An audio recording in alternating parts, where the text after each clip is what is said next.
Hello, good morning, and welcome to Dome Theory. It's Bobby Manning. It's NEEMA DJAVADZADEH, and we are talking NBA draft. We are talking free agency. Everything's about to get underway in the NBA world right now. We're going to welcome you in for some questions.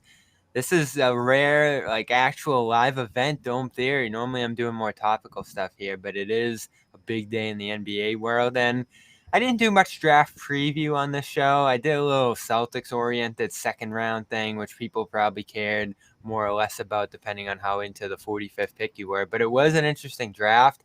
NEEMA did a ton of research on it, and this was one, NEEMA, where when I was looking up and down on it, it was like every single year it gets more and more like this, but 18, 19, 18, 19, just these guys who are a couple years into their NBA career, so much upside that they have to see, and who knows who's going to turn out here and who doesn't. But your Rockets had the number 2 pick, and the first thing I was thinking as I looked at that pick was, I love Mobley.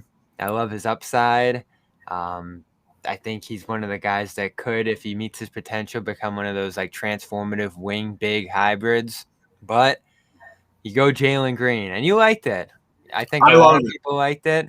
Yeah. But that's one where I think you might look back on it and say, oh, Mobley was right there.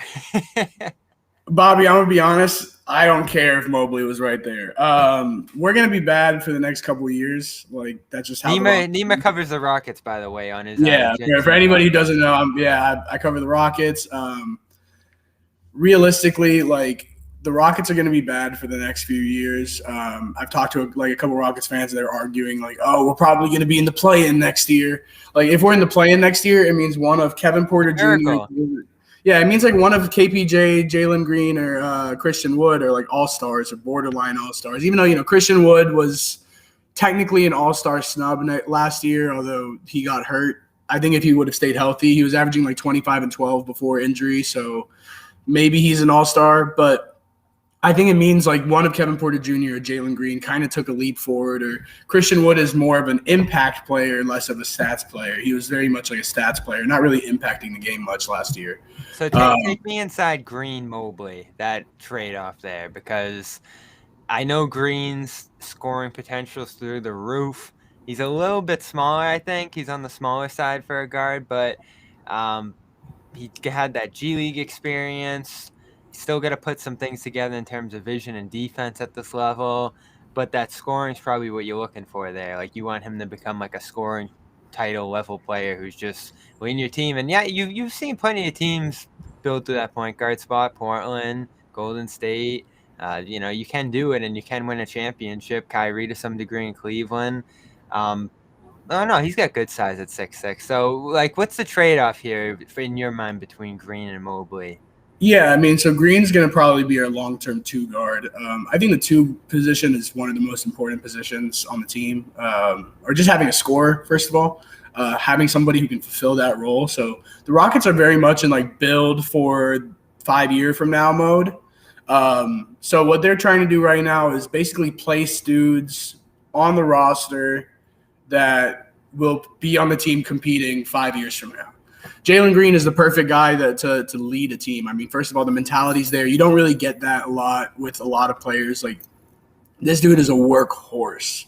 And in every single one of his interviews so far with the Rockets, everything he talks about is, I want to be good on defense. I want to be a better playmaker. He said he wants to be all defensive his rookie season. Don't think that happens, but, who knows?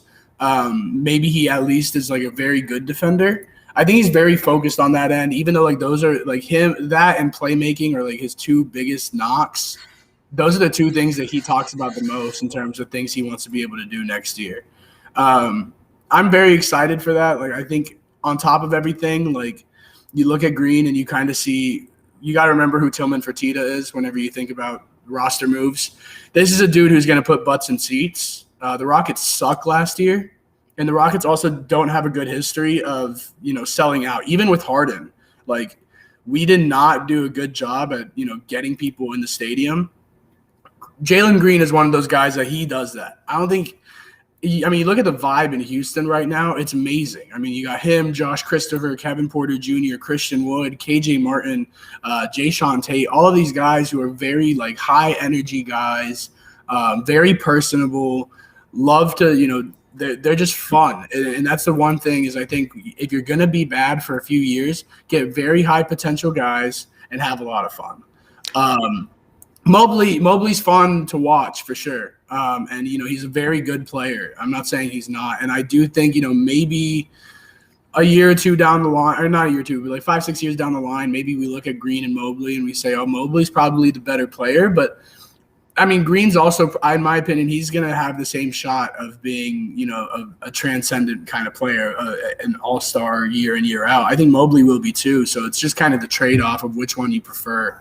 I do think there is a big issue with Mobley with the Rockets camp. I don't know if you heard about this, but basically he refused to work out for the Rockets. He refused to have meetings for the Rockets. There's some like conspiracy theories a little bit, but it does make a little bit of sense. His dad apparently was the one who didn't want Mobley to go to Houston.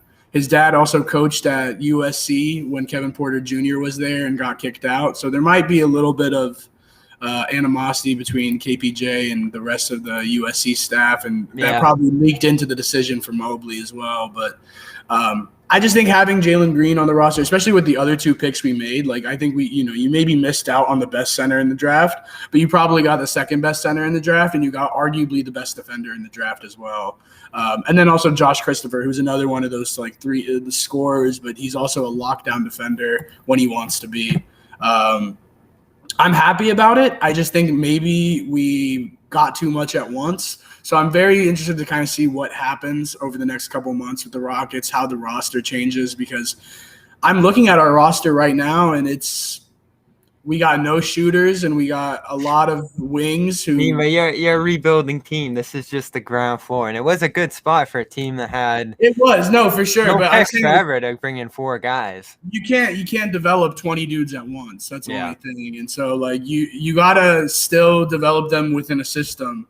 Having 4 dudes who their whole game is ISO basketball. Well, it is interesting because it's not as like fluid as it should. You didn't want to be in a position where you had to trade Wood. Like we got to get rid of him and we got to just get whatever we can get for him. You kind of want to trade him at peak value and sell high. The question is with Mobley now is, do you want to like bring in a guy who's going to be that starting point on your team when you don't really have guys to set him up? You have Wall and all that kind of thing, but the Cavaliers are kind of in a better position. Like they're a little further down the road in the development of the young players to be able to facilitate growth for Mobley. You don't have any young. This is like they have Garland, Sexton, Okoro, and Jared Allen. And Allen, yep. So you got like a more seasoned group there. The Rockets are just starting in terms of their young players. Yeah, I agree, but also it always comes into it. I agree, but also what is it? Like Sexton might be out. There's all the stuff with Sexton there. Kevin Love himself said Kevin Porter Jr. was the most talented player on that team. So, Oh, let's continue to be drawn. But that was a great move by Houston. I told you that at the time. Incredible move, yeah. And the thing is like, I think the Rockets are still just kind of waiting for the moment that like KPJ's bubble bursts. That dude's crazy, but I love him. But like, I think that Houston's the best place for him just because of John Lucas, and so and also Josh Christopher. He was a John Lucas guy. Great staff. There's a lot of relationships in Houston right now. I mean, Jalen Green and Josh Christopher played at Vegas Elite together. KJ and Josh Christopher played in high school together. Can we talk about Sengun for a second? Yeah, Sengun and Garuba played it overseas in like some of the international tournaments with each other. Yeah, they were the 2 top guys in one of those tournaments out there. And Garuba has been like MVP of tournaments since he was like 14 in Europe. So I love Garuba. Did we see him when we went to that Real Madrid game? Nah, he wasn't there yet. But Or he was there, but he was in the U16s. Oh, okay. He was too young at that time. Yeah, so I love him. His defense is the real deal. Like I don't know if you've been watching the Olympics, but whenever it was USA versus Spain, Gruba checked in and immediately went up to Kevin Durant and played pretty good defense on him. I mean, if he's going and checking Kevin Durant, yeah, Spain definitely has some trust in him. So Spain has some trust in him, so do I. So yeah, for sure. And he was great in that game. He's been great in this whole tournament. And I love the fact that he's a 6'8" Lou Dort. And I love the fact that he's in the Olympics while getting drafted. I've never seen anything like that. Like they're like, yeah, he's getting picked, but he's over there playing and 12 hours ahead. I do think if Spain loses to the USA in the next game, there's a good chance we see Garuba in the Summer League.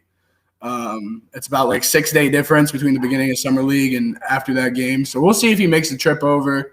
I know Sengun's supposed to be in the Summer League, so that's very exciting. Yeah, Spain and USA tonight. I'm very excited for that. Ooh, already? Oh, yeah. That's going to be great. We'll be watching that.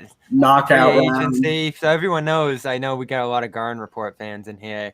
We'll be live right around 6 o'clock when free agency gets started. We'll start to kick around free agency a little bit here. But for the Celtics people in the chat, I know they'll be interested in following number 16 forever. Obviously, it went to Oklahoma City in the Kemba deal. And then it goes to Houston for some picks and whatever. Oklahoma City pretty much just gave that pick up. Goes to Houston, and they get Sengun, who I know Kevin Pelton did a statistical analysis of the draft and said that Sengun was the best player just in terms of stats, which is interesting. Obviously, he was amazing in Turkey. I don't think there was anything that you could miss in terms of his skill set out there. The question is whether that skill set works in the NBA today. And I'm sort of surprised that there's so much love for this guy who did struggle to shoot, even though he tried it. Plays a very old school style of game. Who are the people left that play the way this guy does? Towns to some degree, really not even anymore. Cantor, just to Sabonis, Turkish name. Sabonis is he's a comp that I've seen a lot. All right, yeah. So you get Sabonis at 16. That would be great. If that's what he ends up being, then that's pretty good. My worry is whether or not he ends up being the long-term 5, especially with Wood, because neither of them are really 5s and neither of them are really 4s. Sengun is cool. I like him a lot. He's just be clear, Celtics fans are going to be watching Sengun saying for the years to come. Yeah, I've seen Al Jefferson as well, but Al Jefferson was 290 pounds. And Sengun's so was Sengun. And he's 245. No, he was 245. He was 290 a couple years ago, and then he lost a ton of weight, I heard. Oh, okay. Well, I mean, but right now he's 245. A big part of how Al Jefferson played in the post was using his weight. He was able to just push around everybody. Sengun doesn't really do that. He's a little bit more fluid. The way he plays in the post is a little more like Luis Scola, where it's just counter after counter after counter after counter. I think that if he can get a good mid-range shot, maybe, be able to hit, let's say 30% from 3, that's all that we need. His shot looks good.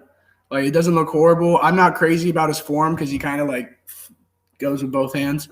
I think he was 19% from 3 last season. Something like that. It wasn't very good. But I don't know. He's in a good spot as the backup guy. One thing that I like a lot, I was on Apollo Launchpad, if anybody listens to Rockets podcast, very good podcast with Lashard Binkley. I was on there yesterday with Don Knock, and I was talking about how Sengun straight up runs dudes off the floor. I mean, back when we had Capella and we'd go up against teams like Utah or Denver with Gobert and Jokic, Capella would run those dudes off the floor. I mean, you would see Jokic by the end of the second quarter. This was back when Jokic was fat, or fatter. If you go and watch some of those playoff games, or just some of those really competitive games between the Chris Paul Houston or Chris Paul Harden Rockets with Clint Capella.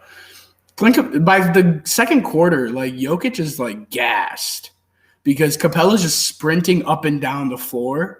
And he's able to beat almost every single big up and down the floor. That's the same thing as Sengun. I mean, he just runs the floor, and that's great, especially for a team like this where Every dude is fast as hell. Every dude is super athletic. We're going to be running in transition a lot. That's what you got to do as a rebuilding team is just sprint your ass off, play some defense, and just try to hustle in the close games. And Sengun fits that role. I'm worried a little bit about his defense, but I said yesterday I think you don't really need 5 dudes on a team that can play defense, maybe like 3.5. And so if you're able to hide him a little bit, if Wood can be that rim protector and you're able to hide Sengun a little bit, or if Wood becomes a good like weak side help defender, or even if KJ Martin can become a rim protector. I mean, we saw him block almost every single 7-footer in the league.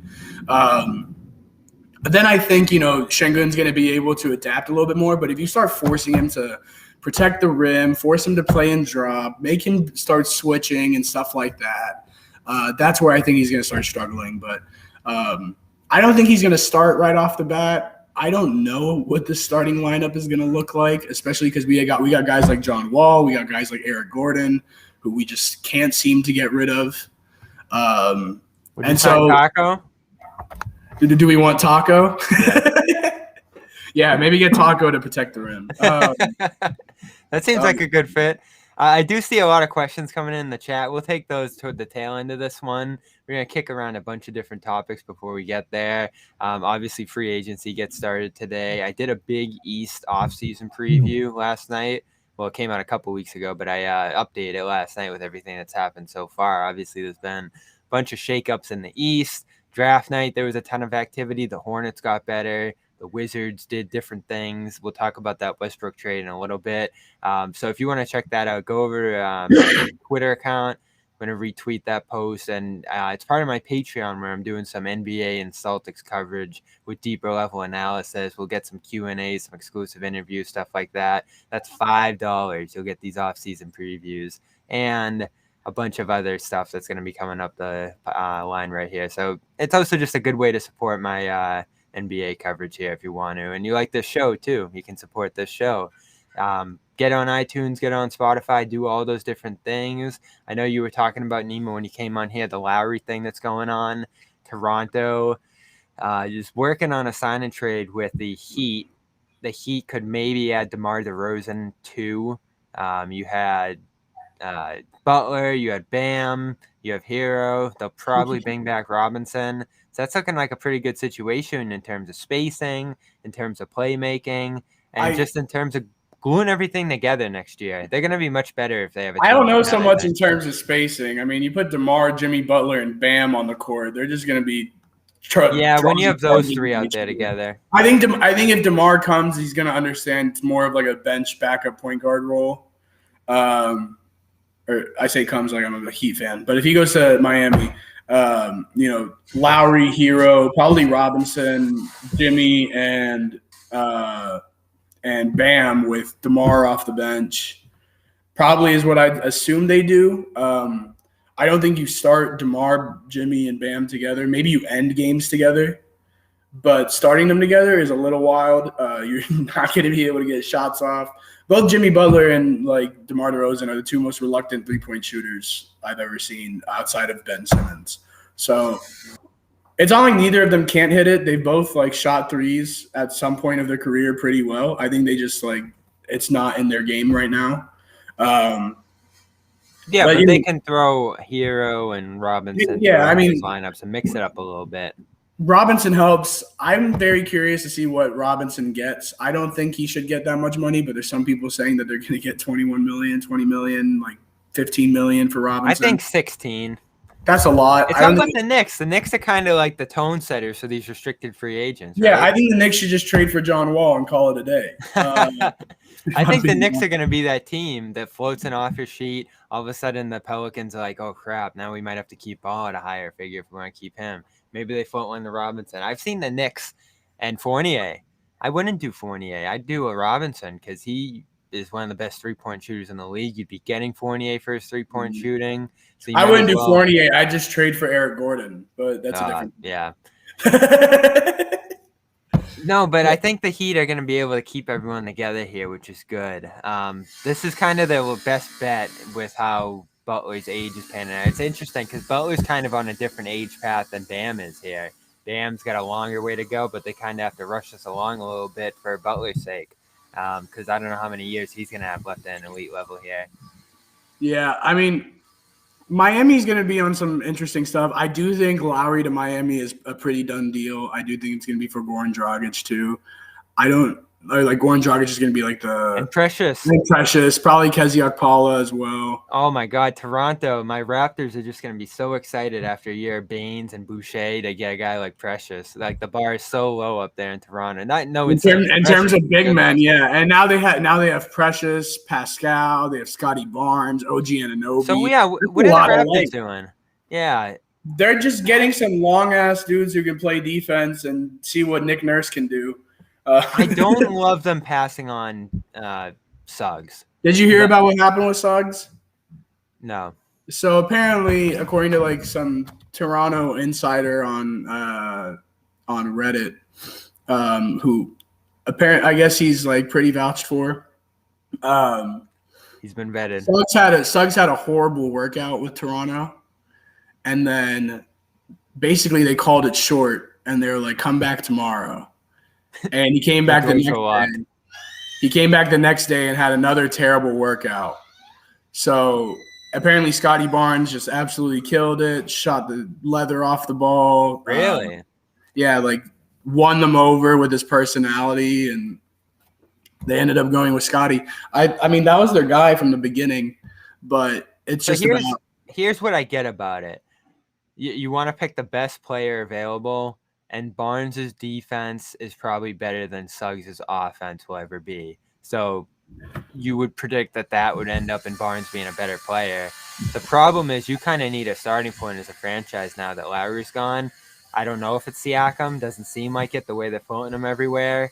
It's definitely not OG, even though I love OG.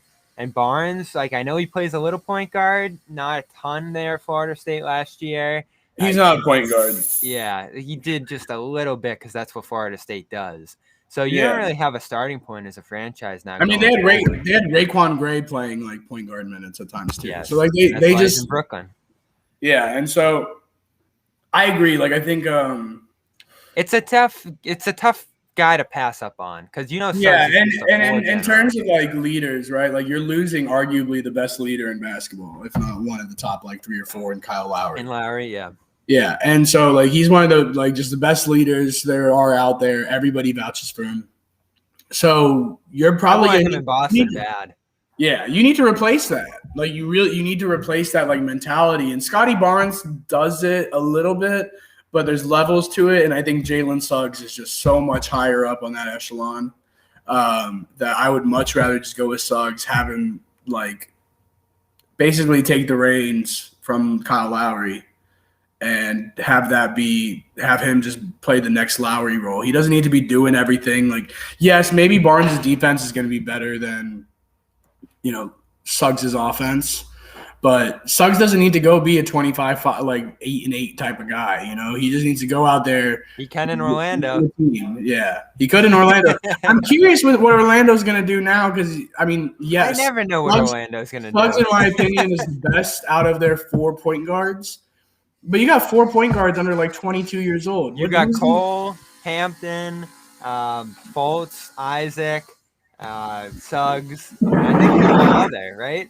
You would have Chandler. RJ Hampton. Yeah, I mentioned him, so that's 5. Okay. And then they have that other guy who played a little bit last year. I can't. They have Jason Randall. Yeah.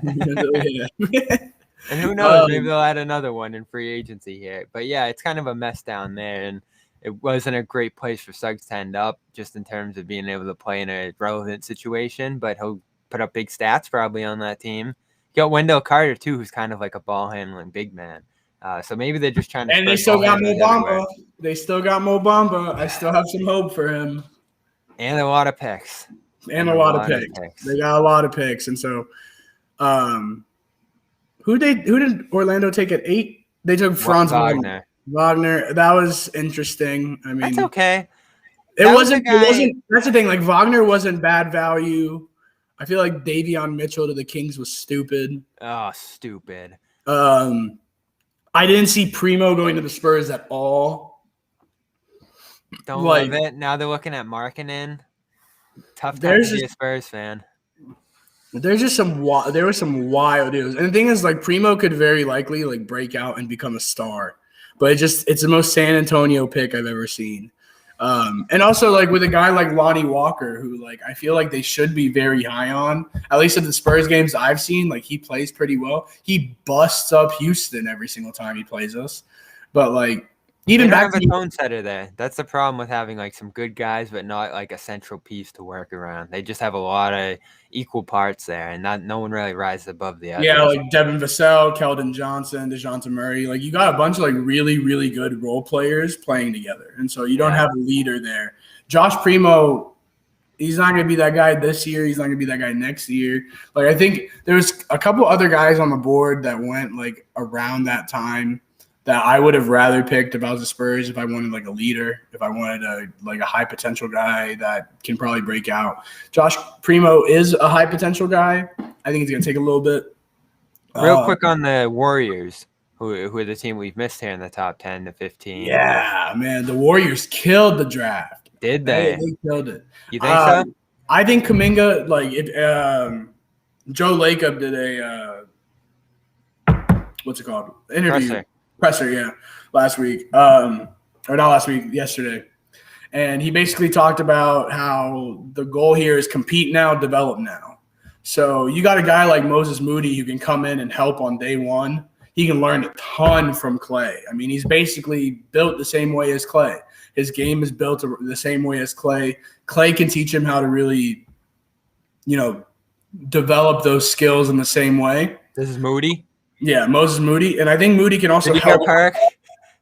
Yeah, what'd he say? He was trying to. Oh yeah, I was in the stadium, so I didn't get to hear any of it. Oh, that's right. Yeah, so he was hugging his family and stuff, and Perk starts talking. He's like, "Look at Moody Mosey, Moody Moody, Mosey Moody, Moody Moosey, Moody Moody," and he just keeps going and going and going. And yeah, I saw everything like Perk. It's Moses Moody. There's some tough names to pronounce in this draft, and that's the one that got him.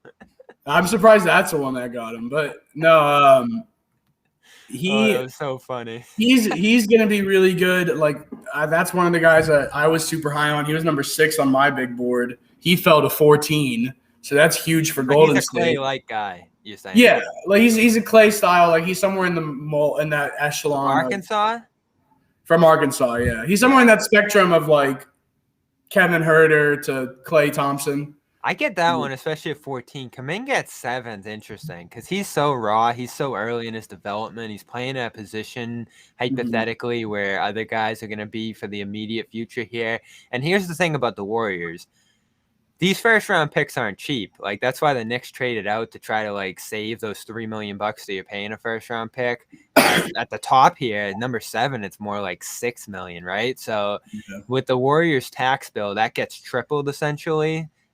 So like it's actually like 18 million for a guy like Kuminga or something like that right now, just in terms of tax. And when you loop those guys together, you're paying close to $40 million for your rookies this year. You thought you might flip those for Bradley Beal. Obviously, Beal's not on the move right now, but it is interesting that the Warriors are going to pay so much this year for guys who maybe aren't going to play if you have more veterans in front of them. I don't know what the Warriors' plan is for these guys right away, especially Kuminga, who at 18 is probably years from being an effective player, right? He might not play at all next year. He might not, but that's the thing. Like, you don't need him to. I mean, yeah, the money's fine, but you're also the Warriors who won 4 rings. Like, you got all the money in the world right now. Fair enough. And, I think with the way their tax bill is anyway, you're just expecting them to pay out every year. What do you think Kuminga could become? Really good. I mean, like, player-wise, I don't know, but I think he has one of the higher potentials in this draft. He's got all the tools to be a really good defender. He's got all the tools to be a really good offensive player. There's a saying that, bad shooters miss left and right, good shooters miss front and back, and great shooters just don't miss. I think Kuminga's a good shooter. His shots aren't like way off. You don't see like shots airball way to the right or airball way to the left. It's always back rim, front rim, something like that. Like, I think I've talked about it a lot with the G League and how like guys like Jalen Green and Jonathan Kuminga had like a target on their back basically that entire bubble, game in and game out, because people are trying to beat them in order to, show that they belong in the league. Because these are the, two rising stars coming into the draft. Yeah, they say that the G League was better too because the talent was more condensed, fewer teams run the ball. And it was just better in general. I mean, like there's better players. A lot of the guys in the G League played D1 basketball. I mean, and they were some of the better players in D1 basketball as well. So I think with Kuminga, it's going to take him a long time to really develop. But like, he has extremely high potential. I mean, I think he can put the tools together. I think Golden State is the place to let him do it because, one, if he does play, he has to play within himself. You're not going to be sitting there and, taking ISO mid-range jumpers with Steph Curry and Klay Thompson also on the court, But then also, they're so good already that, one, they can kind of teach him the ropes. And, two, like you can throw him in the G League, get a little bit of time, give him some playing time, bring him back to the main roster, give him some playing time there, bring him back and forth. Like, I think that Kuminga to the Warriors is really the best fit because it gives him an opportunity to learn how to play with himself, not force things, and also kind of lets him, string things along. So I think if he goes to a team like the Magic or the Thunder or something and they just throw him in the fire, you're going to see Kuminga doing a lot of shit that he wouldn't be doing normally. And that's where I think the negatives come in, right? Because he's forcing stuff. He's exerting too much energy, basically, like trying to get himself open or he just tries to do too much. This is kind of a guy that needed to go to Orlando. Like you would want Suggs in Golden State and you would want a guy like Kuminga in Orlando so he can just play, have no one watching, play a ton, and just figure it out. Yeah, I mean, minutes are good too. Like I think there's two ways around it. It's either develop off the bench and really learn the rope from some vets, which is what's going to happen in Golden State, or go to Orlando and just throw shit up. And so you gotta play. You gotta play to some degree. You gotta play. I do think that he's probably going to be in the G League for a little bit. Going back to the Rockets, I think a guy like Garuba probably is going to be in the G League for a little bit too, just because of maybe. Yeah. Help him figure out the offense. Same with Josh Christopher, just because there's like same thing with Kuminga. There might not be enough minutes to go around with Josh. That's the thing about these drafts. It's all about fit. It's all about like where you can get the best spot to emphasize your strengths, limit your weaknesses, all that kind of stuff, especially for these guys. Yeah, like people say like don't draft for fit, and I get that, but like draft the player that you can develop the best. Yes. In my opinion, like he doesn't have to fit your roster. He doesn't have to fill a hole. But if you can develop, if you think you're more confident that you can develop a two guard who is a 3-level scorer than a big man who is a defensive big, then take the 3-level scorer and develop him. So, like, I think it's a little bit of a weighing game, but I think Golden State did well with the Kuminga pick. I love the Moody pick. Moody at 14 is an absolute steal. The other steal was James Bouknight, who I saw Charlotte at 11, and I'm like, oh, geez, especially when Memphis moved up to 10. I'm like, all right, Charlotte's not in a great spot to draft here. Grizzlies just moved up in front of them, who usually draft great. I don't know about Zaire Williams, but we'll see. But so many teams, when it seemed like Bouknight was shooting maybe up as high as 6, he fell to 11. He's on a team now where he's not even going to have to start. They got great wings in front of him. So he potentially here can be a bench scoring guard who just needs to focus on scoring, being the Jordan Clarkson type that he's been compared to. And all of a sudden, I know we're going to get to the Celtics in just a little bit, everybody in the chat. But when I'm looking at the East this year, these Hornets are so good. They got a great player who I think can plug in right away and help them. It obviously let them let Malik Monk go, which I think needed to happen to some degree. You potentially keep Graham off the bench too, who's one of the best shooters in the league right now. I saw earlier that Malik Monk he's probably gone. I think but I think I saw earlier there was a talk about like maybe a double sign and trade of Devontae Graham for Lonzo Ball. Don't see that happening. I don't see that happening. I think Lonzo goes to Chicago. Yeah. But no, I love the pick for the Hornets. And the Hornets got Miles Plumlee.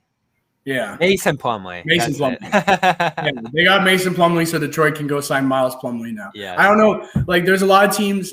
That was funny about yesterday. Let me talk about the Hornets real quick, and then talk about all the stuff that happened yesterday. LaMelo's amazing.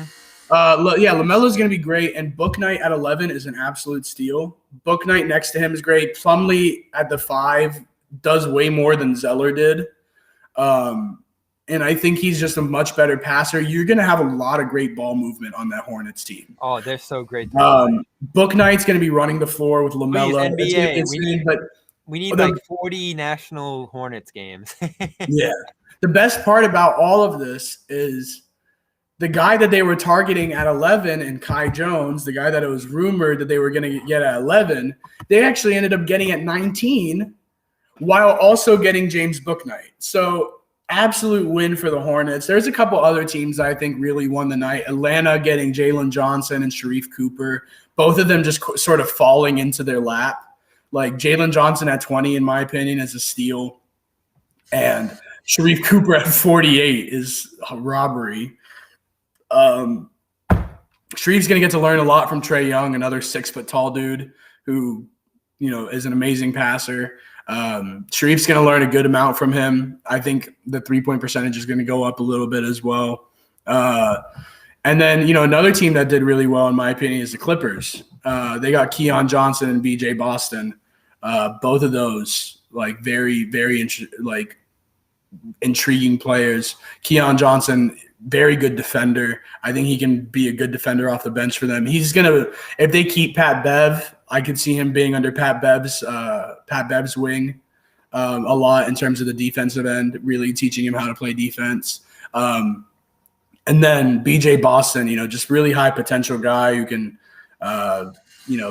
score the ball, decent defender. For him, it's all about the mindset. So if the Clippers can get him to lock in, you got two really good players there. So Clippers won the night. Were one of the winners of the night. I would say the Rockets were by far the biggest winner of the night, getting, in my opinion, 3 lottery picks, and then also one of the more talented guys in the draft, in Josh Christopher. He was he was a top 10 player coming into the draft or coming into the season at Arizona State. I do think Arizona State was just a bad situation for him too, because they had 5 dudes who were ISO players who would get the ball and be like, all right, I got to do something with it. So I'm interested in the East. The Heat, I think we all agree, will be a playoff team of some degree here, much better than last year. The Pacers will be back as well. Pacers will be back because they're going to keep it together. Good draft pick too. Rick Carlisle there as well. And Chris Duarte and Isaiah Jackson for Indiana too. So they'll be good. Big night for them as well. Toronto could be good. We'll see how it comes together here. It's just going to be a much better East. Bucks, Nets, Knicks. We'll see what the Knicks do. Bucks are trying to run it back, which I don't like. I was saying that I don't like that if they get hesitant and just say, okay, well, we won, let's run it back with the same roster, because there's no way in hell you're beating the Nets next year. Not with that. What you can do though, unless the Nets get hurt again. I've kicked around trading Lopez, but I don't know what you can get for him. I would have sent him to the Lakers, which didn't seem feasible. I don't think LeBron liked him there. I think. If you guys have been watching the Olympics, Patty Mills absolutely killing it for Australia. Oh, he would be. They need a backup point guard. You take Jeff Teague minutes off that team and replace them with Patty Mills minutes. That's an instant plus. They should get Monk. They need to make these lateral moves, right? They need to replace some of the guys on their roster with slightly better players. Replace Jeff Teague with Patty Mills. Yeah, replace a guy like Pat Connaughton or something with a guy like Malik Monk. Even though Pat Connaughton had a decent playoff run. Bryn Forbes probably coming back. Bobby Portis probably coming back to Milwaukee. He's still going to be there. The Nets are still going to be there. Philly's still going to be there. Atlanta's probably going to get better. I think the Hornets are going to be amazing too. The Hornets are going to get better. I think they stay healthy. That's big. I could even see them signing Fournier, which – Celtics South continues down there in Carolina, if that's the case. Rozier's amazing. They're going to be awesome. I think they could even be better than the Celtics. And that does bring me to the Celtics. So as mentioned in the chat, the Tristan trade is up in the air at this point. It didn't get done before the deadline to get done, so Tristan's still technically in Boston after they did that really? done. Yeah, they were using the Cantor TP from when we sent Cantor out to Portland to bring in Chris Dunn and create a Thompson exception. The Cantor TP expired at midnight, so it didn't get done using that. So they could still use a Kemba TP to get that done and bring in Fernando and Dunn. But it feels like all three of those teams want to make this something bigger. I don't know if they get involved in the Ball trade that we've talked about to Chicago or like what could be done. I know the Celtics want to flip out Dunn and Fernando probably and try to bring in some free agents into those roster spots. I don't know what's ultimately going to happen there, but it's not done, which is interesting. You can always go after Eric Gordon. He's always available. Daniel House too. That's we talked about this beforehand. Like there's like some role players on the Rockets I think could get traded, but for the Celtics, like you guys have the opportunity to make some of these like small trades. Like I said, lateral moves with the Bucks. Like get just slight upgrades. So they did make one. You take Shemi Ojale minutes, turn him into Daniel House minutes. It's already a better team. That's true. Celtics fans. That Josh Richardson trade was good, but I wanted to ask you, did you want Moses Brown? I mean, I felt like he was sort of insurance for the next time Rob Williams breaks something. Well, Celtics fans were furious he went. It went from jubilation, fireworks the night before to getting Richardson for free. And I was surprised. You find out you send Mo. All right, compensation. Dallas needed something for him. And everyone freaked out. I don't know if it's because he had like a 20 rebound half against the Celtics, and that's what everyone in Celtics fan base saw of Brown that drove them crazy. I mean, he was good last year. 9-9, right? So he's a good player. He was on a tiny contract, like $1 million a year for like the next 4 years. So I understand the value in that. It's just, I don't think he's a Rob alternative like some people have built him up to be. He doesn't have the vision. He doesn't have the ball handling potential I think that Rob ultimately would at that spot. Not the same athleticism above the rim, not the same rim protection. So he'd be nice third string insurance behind Rob, but I don't think he's interchangeable with Rob. You have Horford in here now, which I think is fine. And then you find a third guy. I don't think Fernando's good enough for that, but ultimately I don't love Richardson. So that's the part of it that I'm not crazy about. Bad catch and shoot guy. Doesn't really shoot all that well off the dribble either.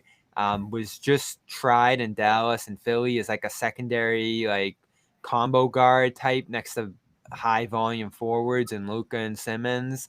That's the situation he's going to be playing with next to Tatum here. And now he's going to be with Marcus Smart in the backcourt.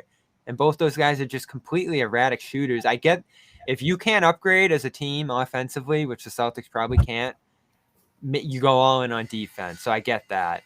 But I don't know if there's much scoring here with Kemba and Fournier going out the door. What do you think of Richardson? Yeah, I mean, like, Josh Richardson in Miami is a different guy than Josh Richardson now. Miami Josh Richardson, I remember when Justice Winslow was there and he got hurt. They were like, well, we got Josh Richardson. He can do the exact same thing. He can play the point guard a little bit. He can play really good defense. He's a good shooter. He can score. He can rebound. He can, all this stuff. His like, what is it? 3-point percentage has declined every single season in the last 4 years. He was getting played off the court in Dallas. Like, Carlisle refused to play him at times. Richardson's an interesting player. I feel like there's probably better play. Again, I keep bringing up Eric Gordon. I don't understand how guys like Josh Richardson and Eric Bledsoe and Steven Adams and these contracts, these dudes are getting traded. And then there's a guy like Eric Gordon who's a seasoned veteran, has played in these big games, has been a big impact dude in these big games, and had a much better season last year than I think he gets credit for. He just got hurt again. How people don't take that because his contract's only 2 years. So, like, I just don't get it. Yeah, Richardson's not that good by himself. I honestly Gordon 18 million. It's 18, yeah, but so it's a little bit more expensive. But looking at Richardson and Moses, that trade-off, I prefer the what's it called? The potential of Moses Brown to whatever Josh Richardson will give you. I think you can replace a guy like Josh Richardson really easily. I don't think you can find a 5 who is as young and as talented as Moses Brown as easily. They're not as available. Teams aren't as willing to give up a big like that.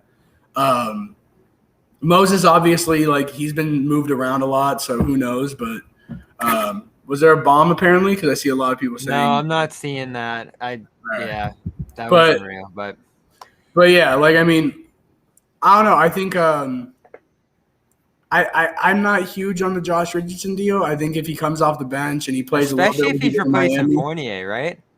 Yeah, I mean, if he's replacing Fournier, Fournier was a bucket. Like, Fournier, that's his point, is to go out there and get buckets. He had 2 games. Richardson's not doing that stuff. Yeah. So, like, and one of those games with 7 threes was against the Rockets. Well, let's be clear. I said this in our group chat last night. If this, and I don't think it will be, they're going to do some other stuff around the edges that makes it a little better, I think. But if this roster, as it stands, with Dunn, Richardson, and Bruno replacing Mo, Fournier, and Kemba, essentially, Chris Dunn's replacing Kemba, this might not be a playoff team. I mean, certainly a play-in team. Maybe you win the play-in game, but there's not enough scoring here on a given night. It's going to be so hard on Tatum and Brown. You don't have the shooting around them that you need. Too many big men, not enough wings. And I don't like the young guys on this team, frankly. Like, I like Neesmith. He showed a lot at the end of the season. Langford, we'll see. And then, Grant. Who was it that y'all were targeting? And you asked me about him, and I was like, y'all already got Romeo Langford. Like, I don't know why you. One of those guys that was going to be cut loose, Jared Culver. Jared Culver, yeah. I mean, if you're going to take Jared Culver, I don't know why you do that when you already have Romeo Langford on the roster. Both of them, like, I don't know, just aren't really figuring it out. There's some, like, really free agency is going to be wild because a lot of teams have salary cap or, like, cap space. There's not a lot of good players out there. We're going to see some dudes get overpaid, and I also think we're going to see some dudes get underpaid and just take big salary cuts to go join a team on a 1-year, 2-year deal and then join the bigger free agency classes when everybody has money in, like, 2023, 2024.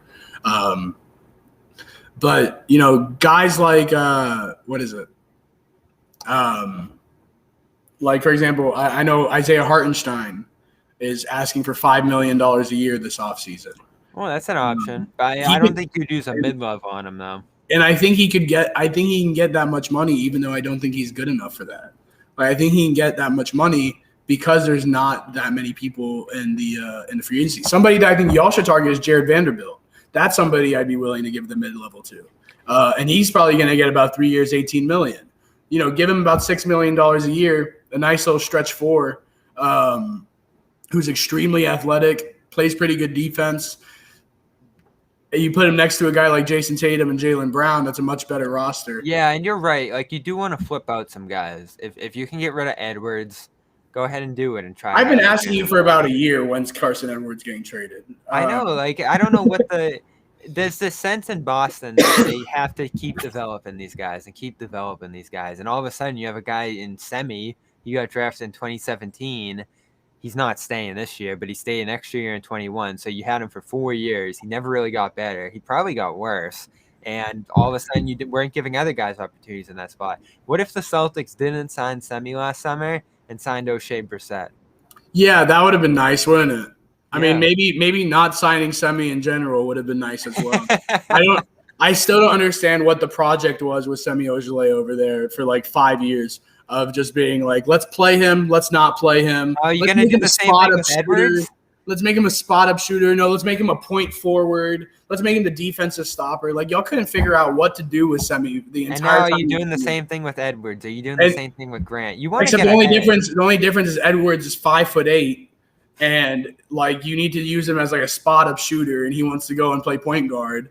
Like, y'all got some weird dudes on that roster. This team's in a tough spot. Meanwhile, they're tough against the hard cap. If they're going to do a sign and trade here, if they want to use the full mid-level, like, they're really tight against the hard cap. I guess they want to keep some flexibility in place for next summer in case the Beal thing comes around. But if you don't, all of a sudden you're kind of stuck with this core of Tatum, Brown, and Smart, which I love. And who knows even if Smart stays. Yes, that's at this point. At this point, Smart's your only trade chip, who has positive value. Horford doesn't. You're not trading Jalen Brown. If you do, you're getting back Damian Lillard. You're not trading Jason Tatum. It's Smart and Peyton Pritchard are your only two positive assets right now. Rob Williams maybe, but Rob Williams is also hurt more than he's not. Teams aren't really willing to do that. Rob? Would I extend Rob? Let me see him play 20 straight games first. I don't know. My thing with big men is I'm just a little unwilling to pay them if they can't play more than 40 on games. Smart, I really like Smart. Grant Williams too. He kind of sucks. You guys just got a bunch of dudes who shouldn't even be on the roster taking roster spots. When the Celtics roster is only 7 deep because guys 8, 9, and 10 are Grant Williams, Aaron Nesmith, and Romeo Langford, and then 11 through 15 are even worse than those guys. There needs to be a little bit deeper of a bench. I do think Celtics fans have a little bit of a too much of a connection with Marcus Smart. Depends who it is. Some people hate him. Some people hate him from what I've seen, but there's a lot of people who sorry, my printer started printing out of nowhere. I guess somebody in my family needed something printed. But, with Marcus Smart, damn, this shit's loud as fuck. Hold on. So here's what we got on Smart right now. I saw some people kicking around Smart's status in the chat, and I do think you have to move ahead.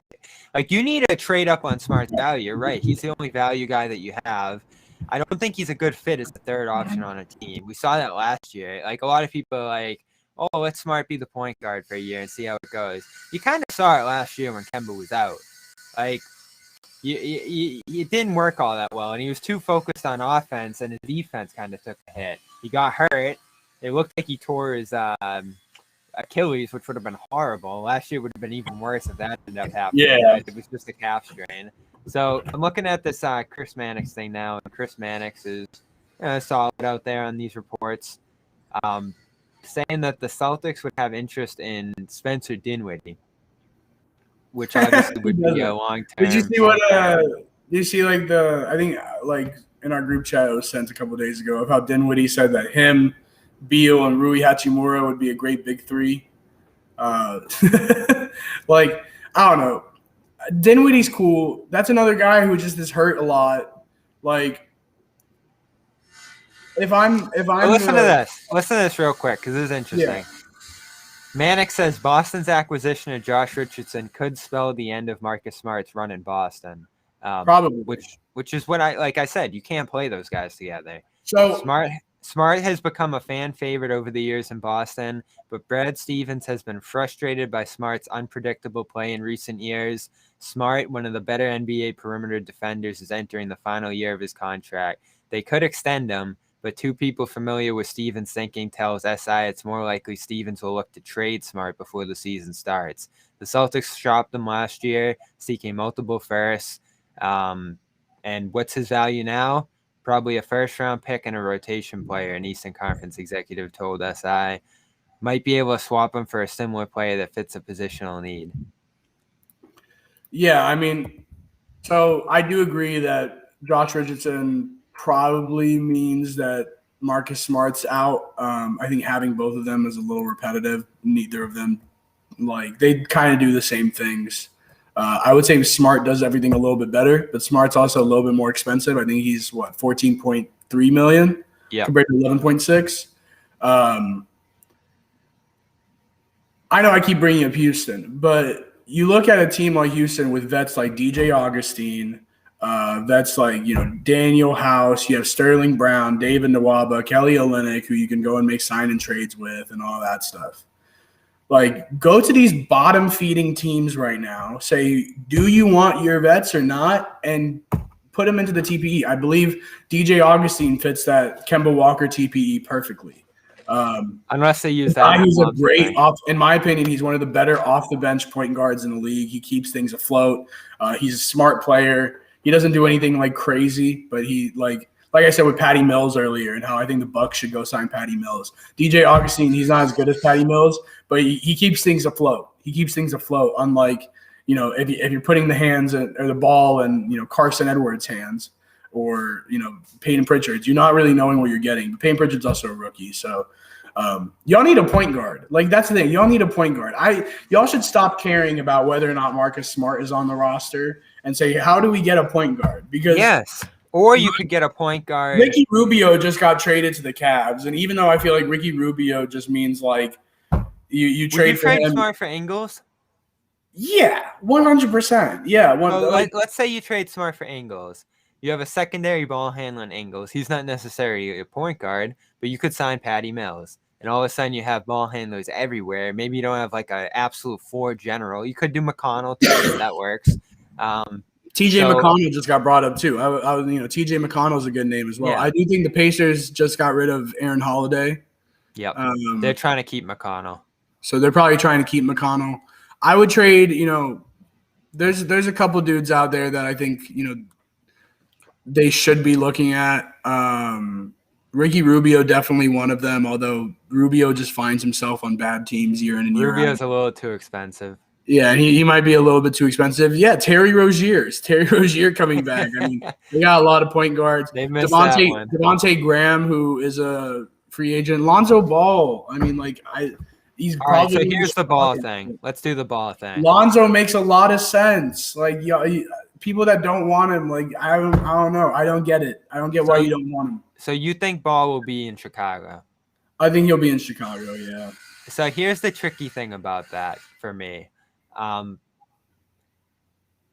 Who did the Bulls send back to the Pelicans? Because right now, if the Bulls renounce everything, they can only offer Ball $12 million.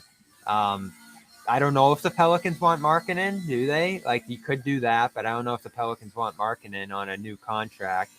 Obviously, the Pelicans are looking at Dinwiddie. They wanted Lowry. That stuff's probably not going to happen.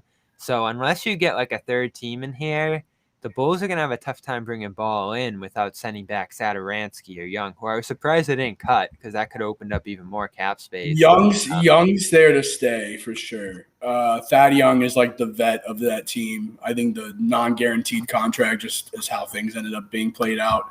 Satoransky and Aminu for Lonzo Ball. Like, Pelicans take that? Yeah, maybe. Yeah, I think Pelicans take that because, well, here's the thing. He's restricted, right? So let's say Kyle Lowry goes to Miami. Do the Pelicans just say, all right, let's just keep Lonzo? Why not just keep Lonzo? Yeah, you just trade Eric Bledsoe. You don't have a point guard. I don't know how much they like Kyra Lewis, but I don't think he's that great. You could just trade Ball later, there's a real big emphasis right now for them to just get Lonzo out of there somehow.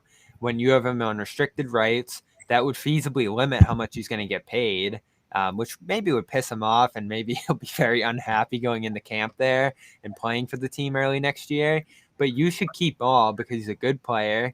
He's a ball mover. Hasn't necessarily worked with them yet, but maybe you can make some other moves around those guys that make things better there. Now, in terms of the Celtics, who are really in full pursuit of Ball, as we've heard this week, you have a camp that's told me Smart's better, which might be true. Yeah. But does Ball fit better next to Richardson? He certainly shoots better. He's not the same versatile defender as Smart, but he is a good defender. And he is, 23? So he could keep getting better here. If you're not certain Beal's coming, doesn't a trio of Ball, Tatum, and Brown potentially continue to grow here in a way that Smart? That's the thing. Tatum would? Like Tatum's 22, Brown's 23, something like that. Like they're 23, both 24, yeah. 23 and 24. So Tatum was born the same month as me. Well, Tatum's 19, so but Lonzo also around that same age. I don't know. I think the fact that Tatum and Brown are so good kind of makes a lot of fans in Boston think we need to compete today, we need to be winning today. But these dudes are 23 years old. Like, you go get another 23-year-old and have the three of them grow together. That's your big three in a couple of years. Put them 2 on or the 3 years from now. timeline. 2 or And 3 again, years from now, when Brooklyn is done, when the Brooklyn project is over, when, probably like Philly isn't Philly anymore. I mean, Embiid at like 30 is probably not going to be the same as Embiid now. And who knows what happens with Ben Simmons. But like 3 years from now, a big three of Lonzo Ball, Jalen Brown, and Jason Tatum is arguably one of the best big threes in the league. Unless like things get crazy, that's probably one of the better big threes in the league. So I don't understand why you don't go get another really young guy. I see Wiseman being thrown around. I think the Warriors are way too high on Wiseman to make any trade. I also don't think the Celtics value bigs like that. The way the Celtics play, I mean, I think the fact that they went and traded for Horford kind of shows you they don't care about getting a traditional big. They want to play a certain style of basketball. I love Horford being back. That works for Tatum. I love Horford as well. I think you do need to go get a like traditional big man, but I don't think you go and you make a trade for it. I think you just go sign like Nerlens Noel or something. So here's the thing when we talk about Ball Smart. I hear Celtics fans who are like, I love Ball, but I wouldn't trade Smart for him. And it's like, all right, first of all, it's not going to work without trading Smart. Second of all, I get it. Like Smart, there's so many reasons to love Smart. But we're talking about Ball here, who it's hard to argue against being is better. And if he's not, he will become better within time. He doesn't have the same like competitive spirit, that Marcus Smart does. Yeah. But like, who cares? Like, I mean, you do need that guy on your roster, in my opinion. So I said this last year, guys without having them take up so many minutes and not being your number one trade chip. So I said this last year because I've been talking about moving Smart since like the deadline last year. Couldn't Neesmith become Smart per se? Like the way he played last year, so he doesn't have the same defensive abilities, but he hustled his brain off. He made a ton of defensive plays because of how hard he played. He's got similar length and size. He's pretty chiseled, and he can really shoot. So if his shooting takes a massive spike, I think he shot like over 40% last year down the stretch of the season. All of a sudden, his shooting might overrule the little extra defense that you get in Smart. So, like the things you look for in Smart in terms of the hustle, Neesmith could just start to do those things and fill that kind of intensity gap that you talk about there with Ball. Because at the end of the day, like it's talent. You need talent to win. And all this hustle stuff and all these intangibles, they're great. But when you're undermanned with talent, you just need to upgrade your talent on the team so you can just be a better team next year. Like this could be the most spirited hustle team in Celtics history if you have Dunn, Richardson, Smart, blah, blah, blah, blah, blah. They're really not that good. So they might be the 7 or 8 seed. Yeah, and that's the problem. I have a question for you. Would you do Marcus Smart for like Terrence or like Marcus Smart in a first for like Terrence Ross and one of those point guards that's stuck in Orlando, like RJ Hampton? I don't think that's enough for Smart. Now, here's the other side of Smart in my mind. I wouldn't give him away. Like some people hate Smart so much that they're like, just get him out of here. I see some of those in the comments right now. Yeah. I don't agree with that because I do think Smart has value. His defense, if you look at a team like the Pelicans, if you look at a team like the Hawks last year before they really got going, I think could have used them, or a bad team, there's value in his leadership, defense, like being a forward general on the defensive side of the ball. So like getting a bench scorer and Ross and just like some low-level prospect, I think, isn't worth potentially extending Smart for a fair price here. Yeah, so I do think Smart away. I do think the Celtics need to look at some. Like I said, you need to look at some of these like middling teams who are trying to get rid of some vets and say, we'll trade you Marcus Smart, who will be a great leader for your young guys. I mean, for sure. And give us the vets that you're trying to get rid of. That was what almost happened with Aaron Gordon. Yeah, and like I went back and forth on it, and ultimately, and I think I was right. I said Gordon's just not good enough. Like, he's close, but I don't know. I think Smart's better than Gordon. Yeah, I mean, I don't think Aaron Gordon does much to like. He was good for Denver because he worked for Denver. Yeah. I don't think he needs to be in the right systems to be able to actually do well. But with free agency and everything this year, like it's basically on Lowry first, and then once we see where Lowry goes, which in my opinion is going to be Miami. Then we'll probably see where Lonzo goes, where Mike Conley goes, where all of these different guys ending up. I think what Boston might need to do, just because y'all don't really have cap space, first go and try and get a guy who's willing to take that MLE. Just try and throw that at everybody, and then you need to start making trades. You need to start thinking about trades. What draft picks do y'all still have? We have all 6 for the next 6 years. So there's also a world where you say, okay, we have Marcus Smart, we also have Josh Richardson now, but you package the two of them together with, I just saw a Smart for Malik Beasley. I absolutely love that idea. That's like what I'm saying. There's a lot of shitty teams out there who have a lot of good role players. And you trade Marcus Smart, who is a great leader, and you send him to one of those really bad teams and say, give me the guy that is sort of like out of the rotation or out of the picture for you for the future. A guy like Malik Beasley in Minnesota, 25 years old, 26 years old, on a good contract. D'Lo is the starting 1 there. You probably have Anthony Edwards as the starting 2 there for the time being. Where's Malik Beasley going to play? Do you play him off the bench or anything like that? Trade Smart, get Malik Beasley. You have Smart coming off the bench. It makes a little bit more sense. He can run those second units. He can be your defensive guy at the end of the games for the Timberwolves. He can also be a leader in that locker room. And you get Malik Beasley, who's a great scorer off the bench, might even force Boston to not have to overpay Evan Fournier. You could even use Evan Fournier as a sign and trade chip, maybe get a couple things out of there. Like, there's ways to get creative here for Boston. There's ways to really upgrade your roster. It's about going out and doing it. And Brad Stevens, I'm giving him the benefit of the doubt for the first year. He's done good so far, right? He's done pretty well so far. I like the Horford deal. I don't really like trading Moses Brown immediately after getting him. But so here's the thing about the Richardson thing that I do like about it. Again, I don't think there's a chance Richardson could really help the Celtics next year. Yeah. And you gave up, I don't want to say nothing because, Mo's a good, fine center, young center prospect.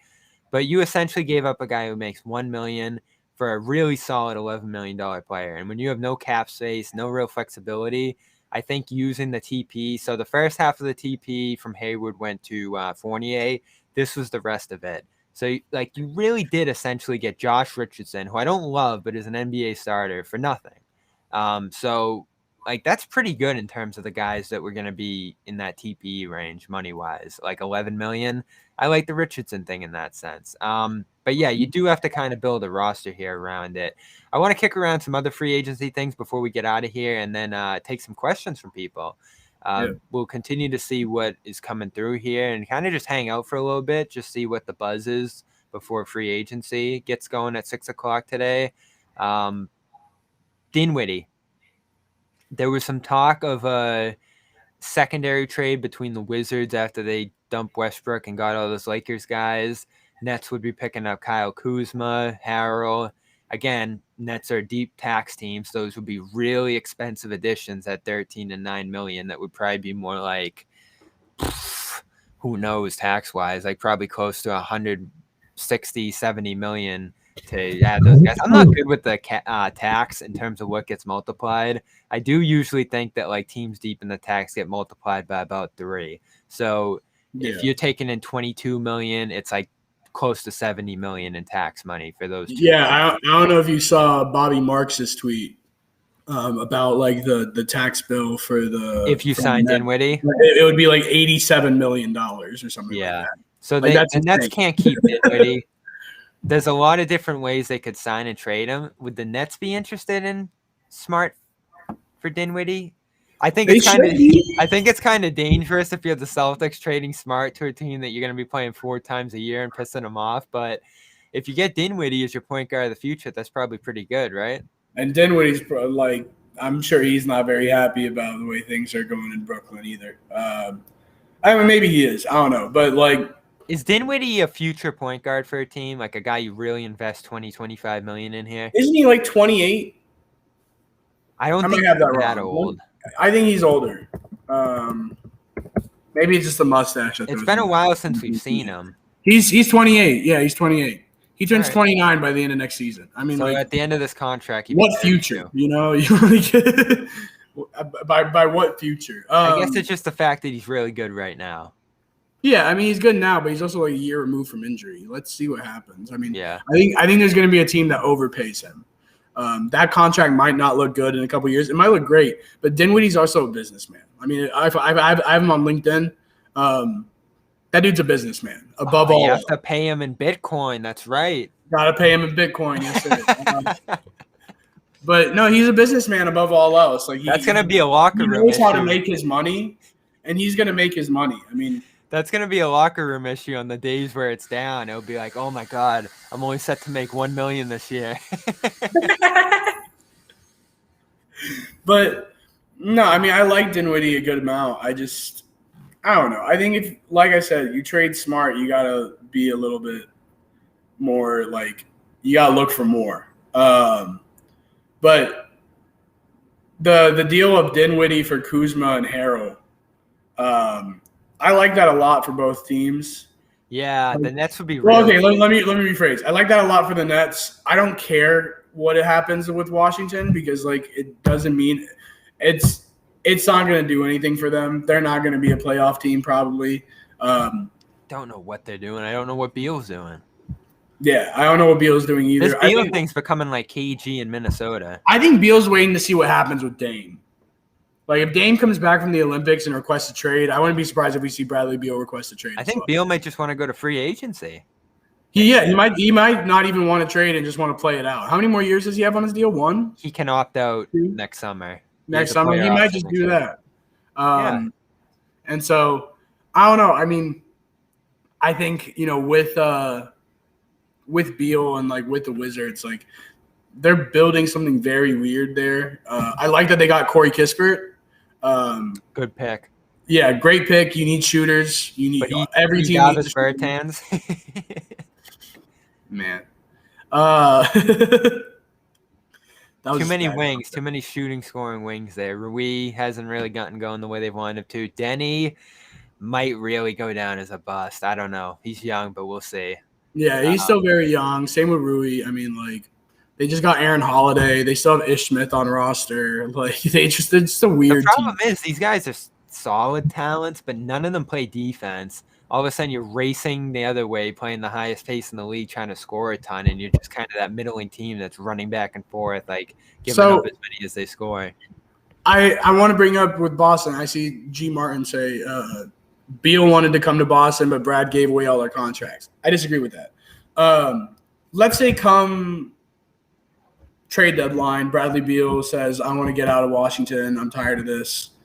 Marcus Smart, Jason Richardson, or Josh. I keep saying Jason Richardson, who is a much different player. Do that too, yeah. Much different player than Josh Richardson. I wonder if they're related. If Jason Richardson was on the Celtics, I'd be ecstatic. Be throwing it back. Probably not if he's like 42 or whatever. But get Antoine Walker, Paul Pierce. Yeah, just go back. Let's go back 10 years to the glory days of the Celtics and just deal with that instead. But, Josh Richardson, Marcus Smart, some of your younger dudes and some picks, that's an offer. That's an offer for Beal? For Beal. Like, I think that's a good deal for Beal. I think you need to put the pressure on Beal a little bit to kind of force his way here with the contract. I don't know if he's going to do that. I don't know if he wants to leave Washington, frankly. If Washington traded Westbrook, I guess we can talk about the Westbrook thing now. don't you think Beal kind of gave the seal of approval? Like, you wouldn't trade Westbrook for these random guys without Beal kind of signing off on it, right? Yeah, but then also, like, Beal signing off on a trade of Russ for KCP, Kuzma, and Harrell is a little funny. 22 was nice. I mean, getting Isaiah Jackson, who you ended up flipping. For Holiday. Which now that I think about it, that's not nice. That's not a good deal. But, you know, I see DeJounte Murray. DeJounte Murray would be a great Celtic. Yeah, I don't know how you make that deal work. I mean, the same thing kind of the same deal. I think if you with Josh Richardson, you flip him to San Antonio. Huh? Do they want Smart? I'm sure. Like, man, maybe. I don't know. Like, I don't know what the Spurs are doing. The Primo pick confused the hell out of me because you got Vassell, you got Lonnie Walker, and you just signed Derek White to like a 3-year, $45 million extension. Back to the Westbrook trade. Yeah. Sorry, back to the Westbrook trade. It's really good for the Lakers, in my opinion. Is it? I like it a lot. Yeah. I mean, like, what did you lose? So I heard two schools of thought on it. Yes, Westbrook is going to tear them through the regular season and really probably spell LeBron a ton. Give Davis time off if he needs it. Just be a guy who's a constant in there so other guys can rest and you don't fall apart to the 7th seed if you're banged up like they were last year. Because obviously, as you saw last year, if you slip enough in the standings, you're going to lose because you're going to play a really good team first round or you're going to get completely drained in the first round. You're going to have nothing left for the rest of the playoff run. So people were a little too confident in the Lakers last postseason playing the Suns. Yeah, definitely. But when you get to the playoffs, what's your lineup? Drummond, Davis, Russ, LeBron? Because Davis is Drummond's probably not staying. Well, all right, let's say it's Gasol. Like, Davis is still doing this thing where he doesn't want to play center. Yeah. Russ and LeBron are shooting disasters. Yeah. You got good playmaking there, but you just don't have much shooting. I think if you look at the trade, right, and you look at what they trade away, 22, in my opinion, is the part that hurts because you could have got a player that you could really plug and play into your roster. KCP hurts. KCP, in my opinion, is replaceable. You can replace him in free agency with like a $4 million contract. You can replace him with Malik Monk, you know? You can replace him with a lot. There's a lot of guys that I think can replace KCP. There's a lot of guys I think can replace Montrezl Harrell, and there's a lot of guys I think can replace Kyle Kuzma. So you traded a bunch of replaceable players, in my opinion, for Russell Westbrook, who I think is very unique. Whether that's a good or bad thing is kind of up to interpretation, but he's an extremely unique player. There's not very many players in the league ever like Russell Westbrook. And there's a lot of players with the kind of drive, the kind of mentality like Russell Westbrook, also paired with the skill. So I think you have him at the 1. You probably replace Dennis Schroeder with Russell Westbrook as well. I think that's a positive replacement. You do a sign and trade with Dennis Schroeder, most likely to give Schroeder the most amount of money he can possibly get. Someone's going to throw him that money. Like I said, there's going to be a lot of dudes who get overpaid. He's going to be one of them. Pistons, maybe. I don't know. Maybe. But, like, Schroeder probably is going to get money. You can probably get something back in return for him. I see, Carmelo in the comments. He shot 40% from 3 last year. If he's willing to just come off the bench and just be a spot-up shooter next to Russ and next to – I mean, he's played with Russ before in OKC. I think it's a plus. You got to get shooters. That's the thing. You got to get shooters. You get – like, maybe you bring back Alex Caruso. I don't think that's good enough. Maybe you bring back, Ben McLemore. I don't think that's that great. You go into the offseason looking for shooters. I mean, I think that's why they went and got. I believe they have Austin Reeves on their summer league roster. It's the guy you like, Ayayi. Ayayi, I like Ayayi a good amount. I thought that's someone that the Boston should have took. You were telling whenever I said Ayayi, you said we need more. Yeah, we didn't have roster spots. We love it. But you said we love our French guys, and y'all went and got a French guy. So a guy who's 18. I like Begarin. I like him a lot. Like I think he's going to be a draft stash for a few years, but he's extremely talented. It's a smart way to go about it. You just kick it Yeah, down. like worst case scenario, he doesn't work out and you ruin the 45th pick, and best case scenario, he ends up being a good role player in Boston. Passing up on Sharif Cooper when you desperately needed a point guard was definitely a little weird. He wasn't the way to address point guard now. But yeah, he's not the way to address it. He might be the way to address a backup point guard spot. And maybe the point guard for the future. Who knows what happens with him? But definitely Cooper not. ended up in a really good spot, by the way, behind Young. Like, he can learn a ton from Young, and there's no pressure for him to play a ton. Absolutely, right away. yeah. And he's going to be running the exact same system as Young too. And so, you know, he's going to be able to play that perfectly. And yeah, I see you can replace what Harrell gives you on defense with any young center that's less than 6'10" that's available to sign. You can replace what Harrell gives you on defense with Nerlens Noel. You can replace it with Dwight Howard if he comes back. I mean, Dwight's looking to come back, which is good. And I saw that he's looking to go back to LA for the third time. Like, I think that, yeah, maybe they wanted KCP to be able to trade by the trade deadline. I guess, but if you're able to get Westbrook, you do it. Like, I don't think there was anything better out there for them. Maybe you go get Buddy Hield, but all you did was throw in one extra contract and you got Russell Westbrook. Like, that's a win in my book. Go and get – yeah, Harrell's not that great of a defender. He's just a rim protector. But you can get that with basically any big man. Go and get some shooters in the offseason. Summer League, all of that. You know, surround these guys with good role players, good shooters. They got Alan Griffin, former Qs. I mean, I think he's all right. I don't know why he went into the draft. I like him a little bit, but I believe he signed with Clutch, so that makes a little bit sense to the LA thing. He's, in my opinion, he might stick around with the Lakers, maybe on a two-way. I don't know. I mean, like the Lakers have moves they can make.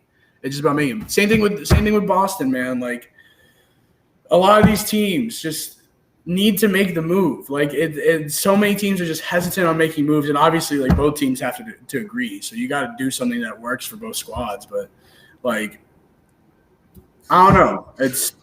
I feel like trading Smart on draft day would have been the best idea because you saw how some of those guys slipped.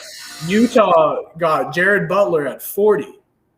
Imagine if you would have traded Smart for number 40 and you know, Joe Ingles, like you said, and you go and you have Jared Butler and Joe Ingles on the Celtics tomorrow. That's a win, you know. Like, I also think Herbert Jones is a guy who potentially could have been that Smart like impact on a team if you brought him in at 45. I think he might have been gone a little bit sooner than that, but again, this is the concept that you can find guys to do smart things. Maybe not as well as Smart, but at 80%, if you end up finding a different thing you need for Smart and you replace Smart's hustle and intensity on the floor somewhere else, I think it's worth your while. NEEMA and I are going to be at Summer League, which is going to be fun. Maybe we'll do sir. One more week. One more week. I'm going on the 9th too, which is great. So I'll be there from the 9th to the 16th. I think NEEMA is going to be there for the most part as well. I'm there the 8th. I'm there the 8th to the 15th. So all right. So we'll probably do a video out there if we get a chance together. We'll definitely watch a ton of games together. The Celtics, like there's a reason I'm going. The Celtics have Pritchard out there, Neesmith, Langford, Bagarin might go, which is great, and Madar, who might join the team this year as well out of Israel. Who's a flashy young point guard with a ton of passing skills. And wish Grant was going, but I guess he doesn't feel like it. So yeah, I mean, the Rockets roster, too, about to be a lot of fun with Kevin Porter Jr., KJ Martin, Jalen Green, Josh Christopher. We picked up Matthew Hurt from Duke. We have Armani Brooks and a couple other big names out there probably. Not big, but, you know, Jay Sean Tate as well. It's about to be a really fun summer league. The Rockets schedule is us. Is LaMelo going to go? I don't think so. But if he does, maybe one game. The thing is, a lot of the rookies last year never got summer league. Yeah. So giving them maybe that experience, maybe some of them just want to do it. You know, Edwards would be great to see. Vegas is fun. Wiseman, if he's healthy. Edwards probably being in summer league for the 4th straight year. Like no. Anthony Edwards. Oh, Anthony Edwards. Carson Edwards too, though. Carson's going too. Yeah. I won't be surprised if Carson's traded by the end of summer league. That would be too bad. I'm like just from my own connections, being in Houston, I know he's sort of ready to get traded any day now. By the way, while we kick around Summer League stuff, we're going to squeeze in some questions here at the end. So fire away with some questions in the chat. Thank you so much. We got close to 400 people in the chat here today. Oh, wow. So Summer League, what else are we looking for out there? Teams. I mean, Cade's going to be awesome. I mean, like the Rockets schedule is us against the top 4 teams in the lottery, the other top 4. So, or the other top 5. So we're playing against the Cavs. We're playing against the Pistons. Mobley versus Green early on. Mobley versus Green in game 1. We get Green versus Cade. We get Green versus Scotty Barnes, and then Green versus Jalen Suggs. So awesome. It's going to be a lot of fun in those games. I don't know the Celtics schedule. Should be loaded. I believe we have Philly. Okay. We have the Magic. That Philly roster is pretty good too, if I'm gonna be honest. We got the Hawks, I think. Yeah. And who's the 4th team they'll be playing? It'll be Atlanta first, I think. The second game will be Nuggets. Yes, Atlanta first, Nuggets, Magic, Sixers. That's pretty good. Nuggets roster, but Magic are pretty loaded as a Summer League team. You see Tyrese Magic just released their roster, actually. Let me see if I can find it. I just saw it. Did Philly get a good pick in Jaden Springer? They got a great pick in Jaden Springer, in my opinion. Philly drafts well. I mean, Morey kind of just knows what he's doing in terms of some stuff. He's had some big misses in Houston, though, so we'll see what happens with Philly long term. But, that Orlando roster, Cole Anthony's on it, RJ Hampton's on it, Justin Jackson's on it, Franz Wagner, Jalen Suggs, Yonte Matten, Barry Brown Jr., like Amar Silla. They got a decent squad out there. I'm surprised they have Taj Edie as well. Hey, Avi. I'm surprised they aren't signing or they aren't bringing in Mo Bamba just because he never gets minutes. But what is wrong? I guess the reason you wouldn't go to Summer League is because if you get exposed in Summer League, you're all but done. Yeah, especially as like a 3rd or 4th year player. So there's a lot to lose and not much to gain. But I just think playing is great. When we talk about Ben Simmons, I guess we might as well end the show talking about Simmons here on Philly. Why wouldn't he play for Australia? Like, go just fool around in some Olympic games. There won't be a ton of pressure, and you can practice free throws. You play in Australia and you've been exposed by a 41-year-old Luis Scola. Your trade value is down. I mean, like, so Morey came to the Celtics apparently and asked for 6 firsts and Tatum for Simmons. I don't know. First of all, there's no way Morey did that. But also, I've heard some wild stuff about Morey. Like he would go like. It would be like trade deadline, like 3 p.m. normally is when the trade deadline is. It would be like 2:45. Teams are still like finalizing deals or whatever. And he'd call them up and be like, Eric Gordon and 6 first-rounders for your best player. And they'd be like, what the fuck? We never talked about this for the last, like, most of these deals are talked about between GMs and like front offices for like months on end. You know, they're hitting up guys like, oh, how do you feel? Like, for example, he would hit up the Celtics. What are y'all's thoughts on, like, what are y'all doing with Marcus Smart? You know, like what are y'all doing with Grant Williams? What's your plan with Rob Williams? So he'd ask you about players like that. Then 15 minutes before the trade deadline, say, yeah, we want to trade everything we have for Jason Tatum. And then they'd be like, you never asked us about Tatum all season long. And what makes you think we'd trade Tatum in the first place? And what the hell is this offer? And so, like, he's just doing the same shit over and over again. Morey likes to lowball every single team or get them to overpay. So how will the Simmons thing be resolved? I always thought. First of all, understanding his value. His value is a little bit down right now. Obviously, I do think he's worth at least a couple first rounders plus a young player. Can they make CJ Simmons work? It should, in my opinion. I think Portland now with Norman Powell as a free agent. It's a little bit tough. I do think that Ben Simmons Would CJ Embiid work in Philly? Yeah, I mean CJ's all right. Like I don't think that he's really good on offense. Yeah, he's horrible on defense. But I think having CJ with Matisse Thybulle allows you to actually be able to play Matisse Thybulle more than 20 minutes a game, because you couldn't do that with Ben Simmons also on the floor. You know, I think the thing with Ben Simmons is there's nothing wrong with being the fourth best player on a championship team. Draymond Green got all of his flowers for that. You know. There's nothing wrong with being the glue guy. He's like a super glue guy. He does everything pretty well other than shoot.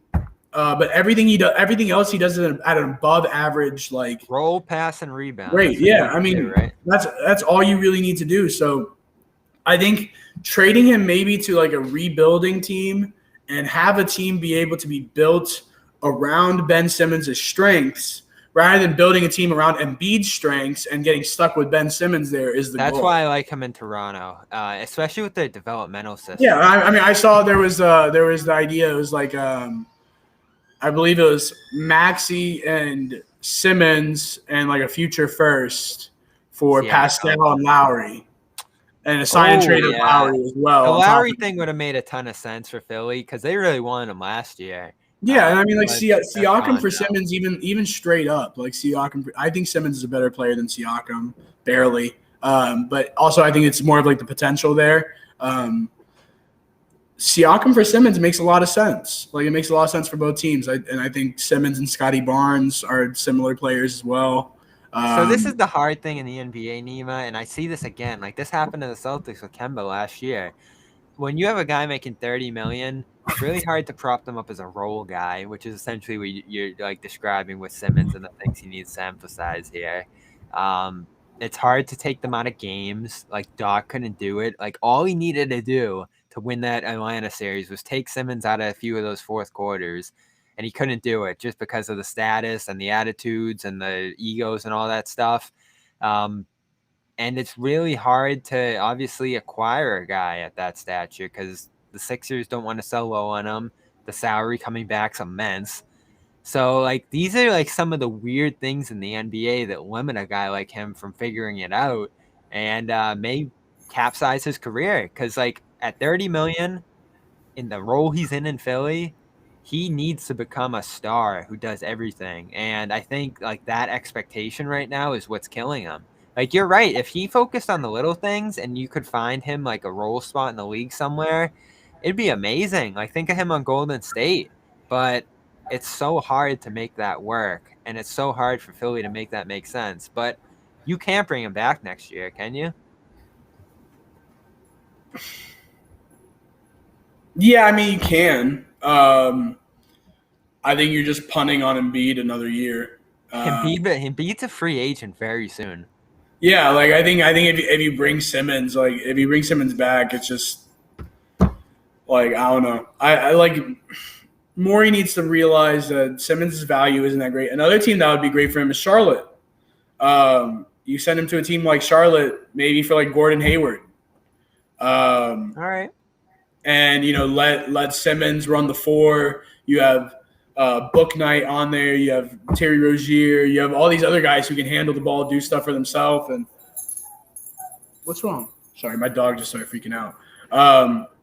But like being able to do all these different things, like I think it's like important with Simmons, and I like to sort of build a team around him and put him around players that can kind of create for themselves and do things for themselves, rather than have a team be built or have Simmons be on a team that's built around somebody else.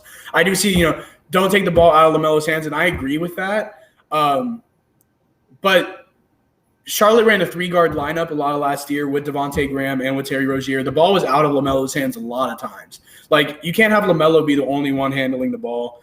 Simmons needs to be playing a little bit more off ball anyway. I think he needs to be sort of like a roller. You need to sort of get him more to, cut, maybe drive and kick type of guy. And I think LaMelo also needs to learn a little bit how to play off ball as well. And so having both those guys sort of play off of each other, one of them's strengths is the other one's weaknesses. The other one's strengths is the other one's weaknesses. They kind of fulfill each other a little bit. But I mean, there's spots for Simmons in the league.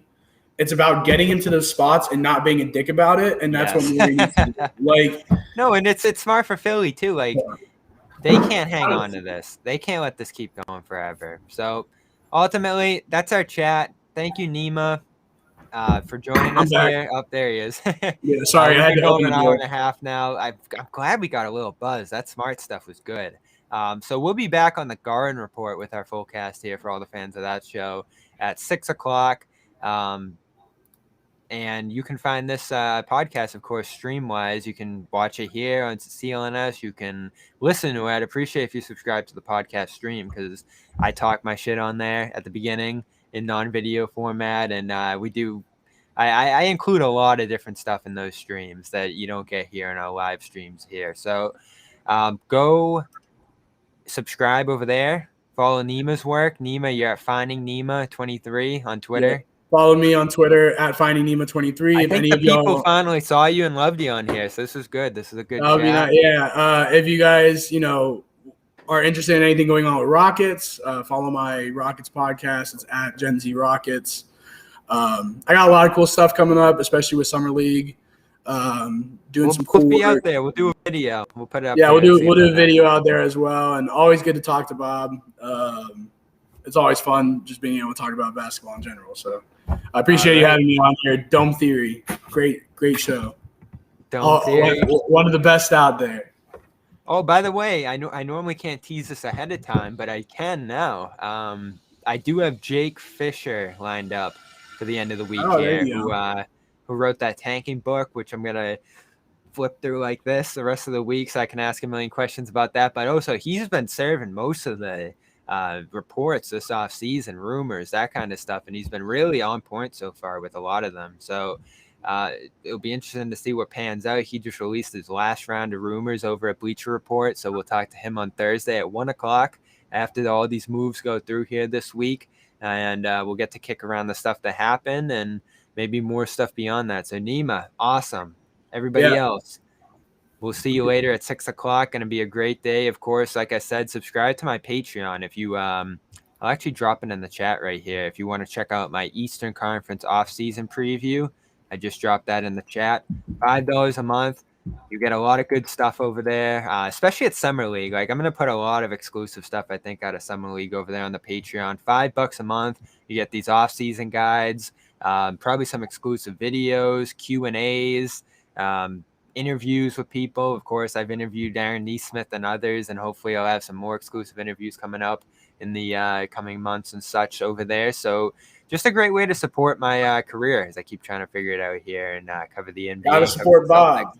Bob. Everybody go support Bob. Appreciate NEEMA being here. Appreciate all of you in the chat. Almost 400 people throughout this. Appreciate the questions and comments and everything else. So we'll be back 6 o'clock. Dome Theory, NEEMA, Bobby. We will talk to you on Thursday.